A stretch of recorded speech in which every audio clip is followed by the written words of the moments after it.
world is a beautiful place to live, with the abilities gifted by nature to do our work, enjoy our leisure times, the abilities which makes us accomplish our daily routine activities. But for some, the world changes completely after a drastic event causing spinal injury, turning them into a paraplegic or a quadriplegic for life. Spinal cord injury occurs when there is any damage to the spinal cord, which blocks communication between the brain and the body. After a spinal cord injury, a person's sensory, motor, and reflex messages are affected and may not be able to get past the damage in the spinal cord. Sensory messages involve feelings of hot, cold, touch, pain, pressure, and body position. Motor messages tell the muscles in your arms, hands, fingers, legs, toes, chest, and other parts of your body how and when to move. Reflex messages are involuntary, protecting your body by an instinctive reaction. Also, since messages between the bowel and bladder and the brain may no longer travel up and down the spinal cord, these functions may undergo dramatic changes. Spinal cord injury is a very devastating injury, both physically and psychologically. Please remember a young man, 20-year-old, running around, doing everything, no problem, and suddenly he is bedridden. And he finds that his legs are not moving.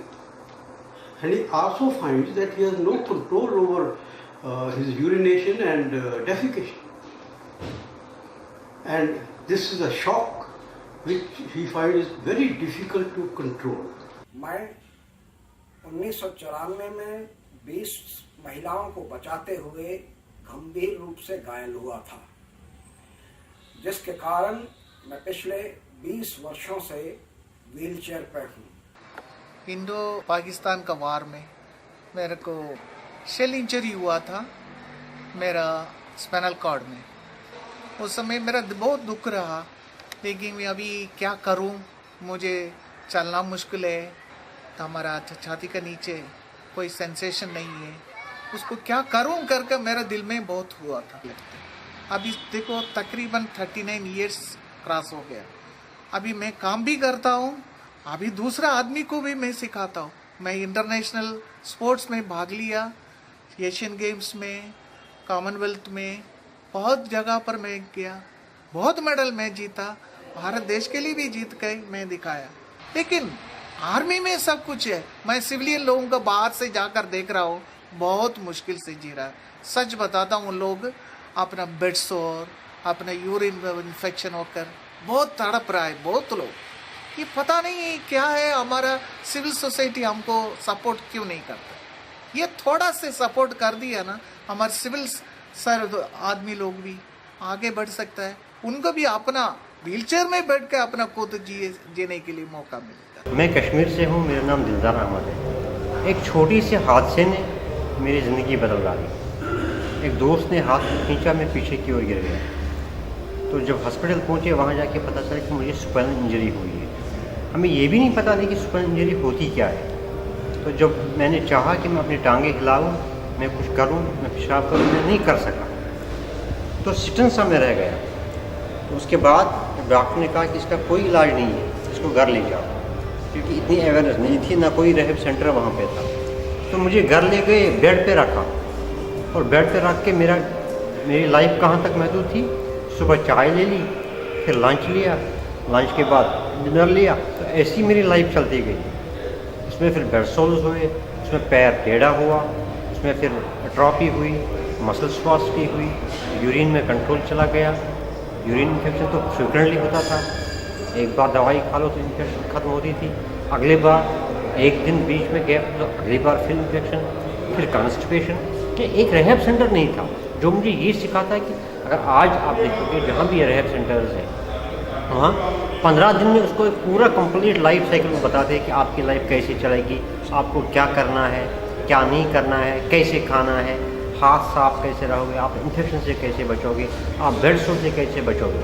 तो इसलिए मेरी एक request है कि जो सारे लोगों से कि इस स्पाइनल इंजरी पे ध्यान दें, कि स्पाइनल इंजरी तो ऐसी लगती है बस स्पाइनल कार्ड पर लग गया है, इसके बाद क्या होता है। एक उस आदमी को जिसको स्पाइनल इंजरी होती है उसकी लाइफ कैसे चेंज होती है, क्योंकि उसको अपनी बॉडी पे बासी नहीं रहता है, वो कम्प्लीटली डिपेंडेंट होता है दूसरे पे।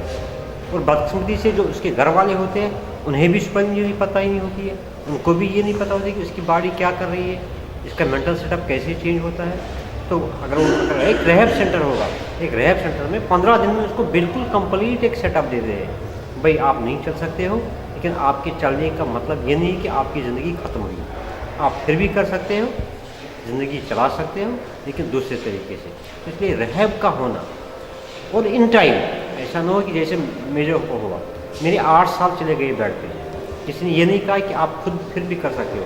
फिर धीरे धीरे मैंने कुछ किया, लेकिन इट टुक 8 लॉन्ग ईयर, जबकि एक रेहब में 15 दिन में ये सब कुछ सिखा देते हैं। भाई आप कैसे पेशाब करोगे, आप व्हील चेयर पर कैसे आओगे, बेड से कमोड व्हील चेयर पर कैसे आओगे, व्हील चेयर से कमोड पर कैसे आओगे, रैम्प कितना होना चाहिए, खाना क्या करना चाहिए, कॉन्स्टिपेशन से कैसे बचोगे, आप बेड सोलो से कैसे बचोगे। ये एक रेहब सेंटर में 15 दिन का प्रोग्राम है, जिसमें मुझे 8 साल लग गए।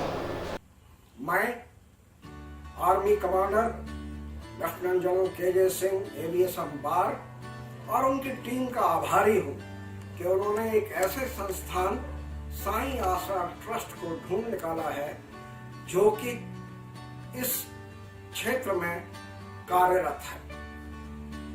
मुझे पूरा यकीन है कि ऐसे बहुत सारे ट्रस्ट और लोग इस क्षेत्र में आगे आएंगे और अपना पूर्ण योगदान देंगे। I have been asked many times what SAI AASRA is all about and why and how did SAI AASRA happen. So I want to say, as the founder member of SAI AASRA, that I had a friend, Manmeet Singh Dub, a quadriplegic, a dear friend who unfortunately has moved on, is not with us anymore today. But I saw his struggle. He was a quadriplegic who loved his mother very intensely, and always wondered that what would happen to him if something happened to his mother. And this was his struggle. He searched all over the country for any place, any home, any center where he could go and live a life of dignity, where he would be well taken care of and not bullied by caretakers. A place where he would live happily and comfortably with people who understood him and who cared, just like his mother did. But unfortunately, he could find no such home, no such place in this country. He visited many Cheshire homes, many old people's homes, but could not find a place where he could live with dignity. He was 40 years old and unfortunately moved on. But moved on after putting me on the job and making sure that one friend of his lived on to make his dream come true. So we at SAI AASRA have a vision of making a home for people with spinal cord injury.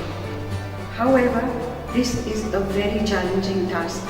So we are starting small with a rehab center, 20 beds, 5 beds or 4 beds of persons who will live with us permanently, and the rest as rehab center, people who will come, get rehabilitated and move on.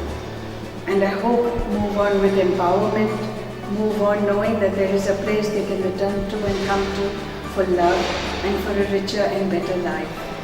We intend to provide a place for empowerment at every level, physical, by providing good medical facilities, caretakers, attendants, nurses, physiotherapists, occupational therapists, and all that is required, along with a team of visiting doctors.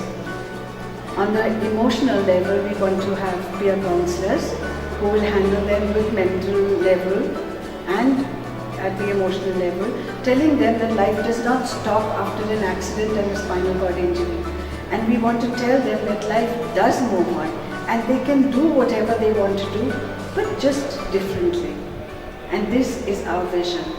Furthermore, at the spiritual level, we want to have meditation and spiritual workshops to empower them internally so that they live a better, nobler, more dignified life and stop feeling that they are victims to life and circumstances.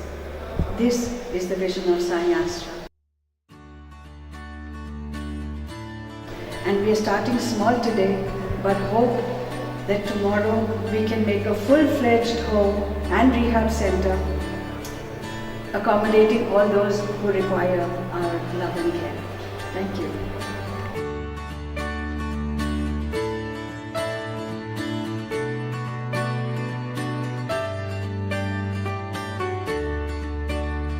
It's for the first time that a comprehensive center with an entire support ecosystem with doctors, with physiotherapists, with recreational facilities, and so it's a beautifully beautiful environment which will actually nurture people not only from a spiritual sustenance point of view but everything else. The model of SAI AASRA that we are looking at it's an NGO. It will be a for charity organization. And the last point that I want to mention in this is that we are very, very clear that this entire group that we are working on, that the governance standards must stand the scrutiny of total transparency.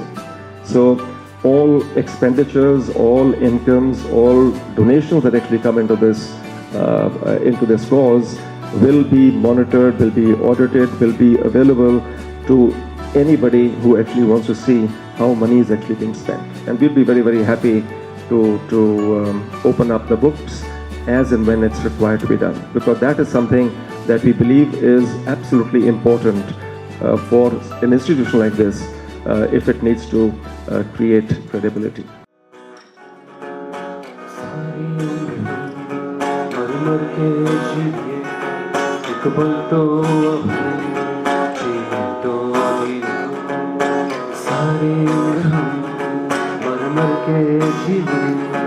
एक पल तो अब हमें जीने दो, ना ना ना ना ना ना ना ना ना ना ना ना. Give me some sunshine, give me some rain, give me another chance, wanna grow up once again. Give me some sunshine, give me some rain, give me another chance, wanna grow up once again.